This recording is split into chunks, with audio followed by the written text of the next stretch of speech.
Okay, selamat pagi. Okay, video ni kita akan bincang teknik menjawab soalan keseimbangan redox.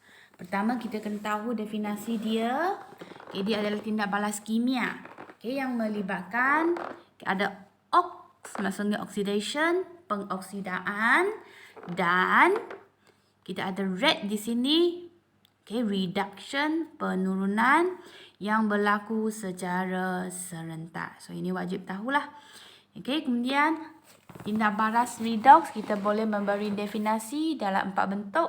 Okay, iaitu dari segi oksigen, hidrogen, pemindahan elektron dan perubahan nombor pengoksidaan. Yang warna merah, oksigen dan perubahan nombor pengoksidaan adalah sama. Okay, apabila kita tambah oksigen ataupun kita tambah nombor pengoksidaan, dia adalah pengoksidaan. Okay, semasa kita kurang atau hilang oksigen, dia adalah penurunan. Okay, sama juga dengan pengurangan nombor pengoksidaan. Okay, untuk hidrogen dan pemindahan elektron pula, okay, dia terbalik. Kalau kita kurang hidrogen, dia adalah oksidaan. Bila kita kurang elektron, kita tak guna kurang. Okay, kena ingat sini, kita kena guna bebas elektron atau lepas elektron, derma elektron. Okay, dia adalah pengoksidaan. Okay, untuk penurunan, kalau kita tambah hidrogen, dia adalah penurunan. Bila kita tambah elektron, kita tak guna tambah, kita guna terima elektron. Okay. Okay, di 4 definisi ini yang pemindahan elektron paling penting sebab dia akan terlibat dalam 5 atau 6 tindak balas eksperimen dalam bab ini. Okay, kita tengok dulu hukum redox ini sangat-sangat penting. Ini adalah teknik untuk kita jawab soalan yang melibatkan pemindahan elektron. Okay, saya guna warna supaya kita senang ingat. Warna biru adalah pengoksidaan. Warna hijau adalah penurunan. Okay, kita mula daripada elektron. Okay, kenapa pengoksidaan ini berlaku? Sebenarnya dia lepas elektron. Baru dia berlaku pengoksidaan. Okay, jadi apabila berlakunya pengoksidaan, maksudnya bahan itu yang dioksidakan. Dan bahan itu adalah ejen penurunan. Terbalik, kalau oksidaan, dia adalah ejen penurunan. Bila kita sampai ke bab belakang, dia ada terminal sel-sel kan? Dia adalah terminal negatif. Kalau tak silap, eksperimen pertama lagi ada terminal. YouTube kan, dia cakap elektron dibebaskan daripada terminal negatif kepada positif. Okay? Kemudian untuk penurunan, kenapa dia mengalami penurunan? Sebab dia terima elektron. Jadi, apa yang diturunkan? Bahan. Jadi, bahan itu juga sebagai ejen, terbalikkan pengoksidaan. Okay. Elektron dibebaskan dari terminal negatif ke terminal positif. Okay. Jadi, ini panjang.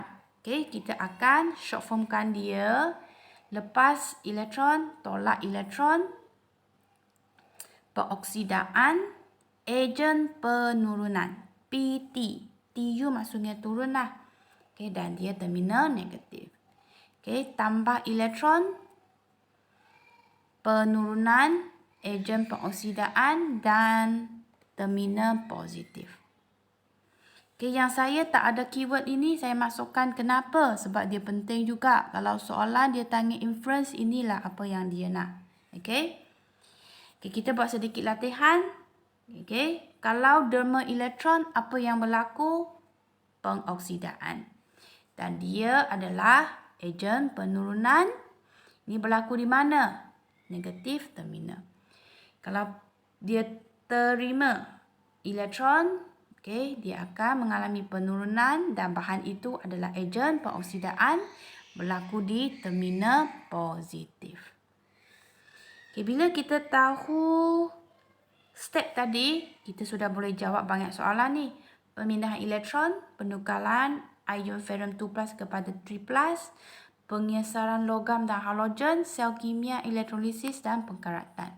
Di sini ada inot lagi yang penting kita akan tengok kemudian. Kita tengok dulu satu soalan. Okay, soalan ni dia tak akan bagi jadual cantik macam ni tau. Kita kena tahu macam mana nak jawab. Dia akan bagi soalan macam ni je. Terangkan tindak balas penukaran ion 2 kepada ion 3. Kemudian dia bagi rajah ni. So, tengok markah. Kalau 6 markah, 1, 2, 3, 4, 5, 6 point. Okay, ataupun dia akan bagi lebih detail dalam jawapan anda mesti termasuklah setengah persamaan, nyatakan jenis tindak balas, pemerhatian, inference, nyatakan ejen dan persamaan ion. So, 6 step ini kita kena tahulah. Okay, so yang pertama kita kena tahu setengah persamaan supaya kita tahu dia derma atau terima elektron. Okay, so sini ion 2 plus kepada 3 plus. Kita terus tulis ion 2 plus kepada 3 plus. Sini sudah nampak.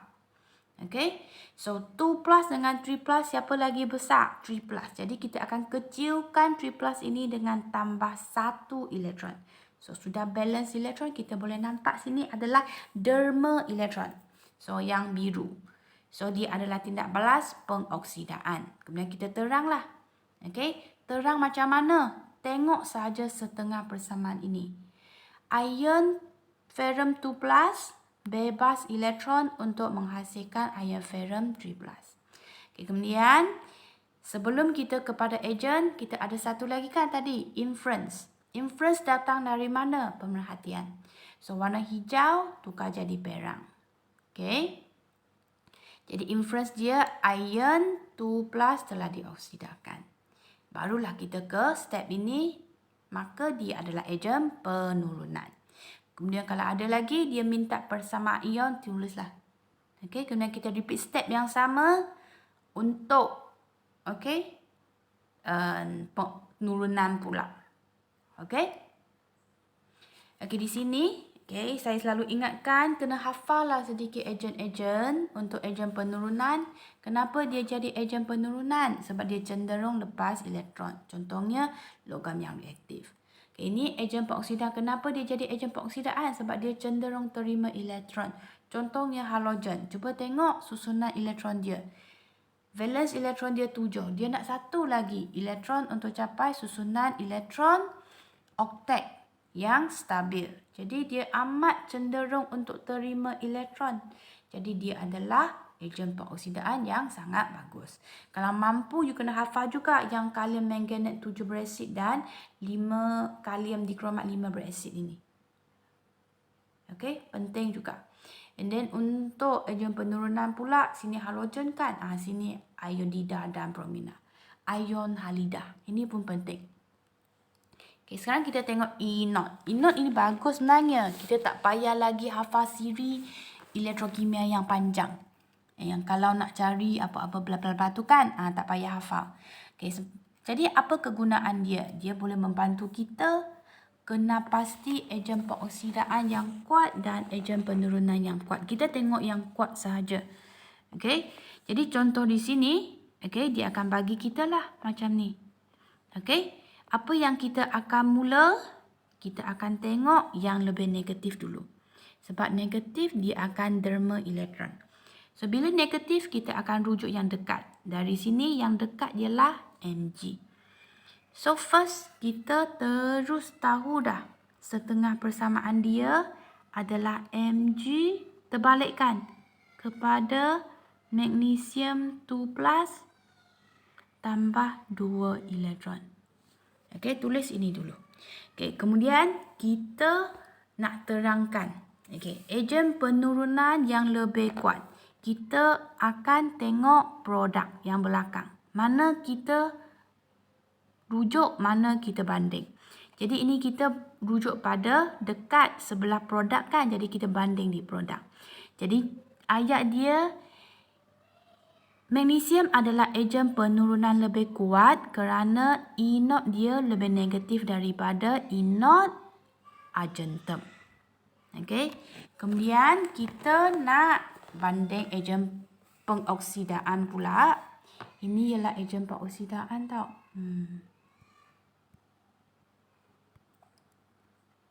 Ini adalah ejen pengoksidaan. PO. Okey, jadi sekarang kita tengok yang ejen pengoksidaan pula. Kita akan tengok E0 yang lebih positif. Kita tengok yang jauh daripada E0. Jauh daripada E0 kita akan nampak ion argentum. So, Kita terus tulis half equation dia.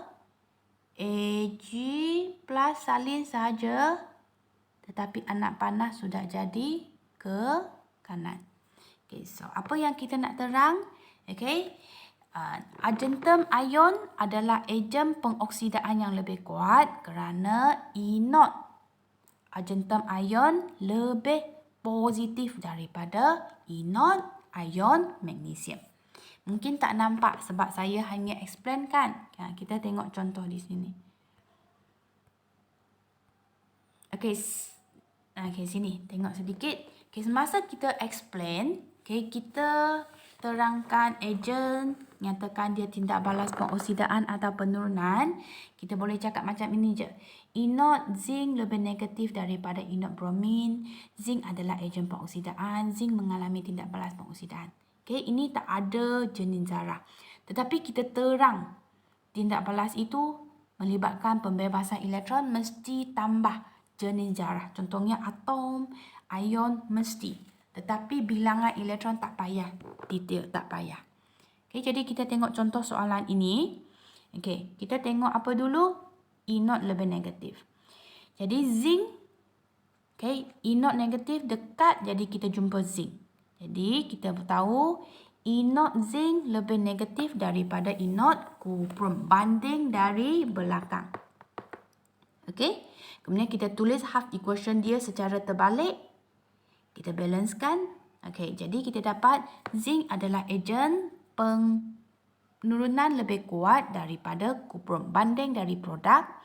Kemudian kita nyatakan bahan yang dioksidakan adalah zinc. Zinc mengalami pengoksidaan. Kemudian kita terang. Bila kita terang, kita kena tambah jenis zarah. Jadi atom zinc lebih mudah membebaskan atau lebih cenderung membebaskan elektron membentuk ion zinc 2+. Kemudian kita repeat untuk E0 positif pula. Kita jumpa jauh kuprum ion. Jadi E0 kuprum ion, ini silap ni. Ini kuprum ion lebih negatif daripada E0 zinc ion. Kita banding di bahan pula. Okay. Jadi kita tulis half equation. Kuprum ion adalah ejen pengoksidaan lebih kuat daripada zinc ion. Jadi kuprum ion adalah bahan yang diturunkan. Dia juga mengalami tindak balas penurunan. Ion kuprum lebih cenderung atau mudah terima elektron membentuk atom kuprum. Sini kita kena masukkan jenis-jenis zarah. Okey, jadi ini satu lagi contoh. Okey. Okey, dia nak kita tentukan ejen penurunan dan ejen pengoksidaan yang kuat, terangkan. So kita mula dengan apa? E0 negatif dulu. Jadi okey, bila kita nampak kuat-kuat mesti banding tau. Okay, jadi kita banding dulu. Okay.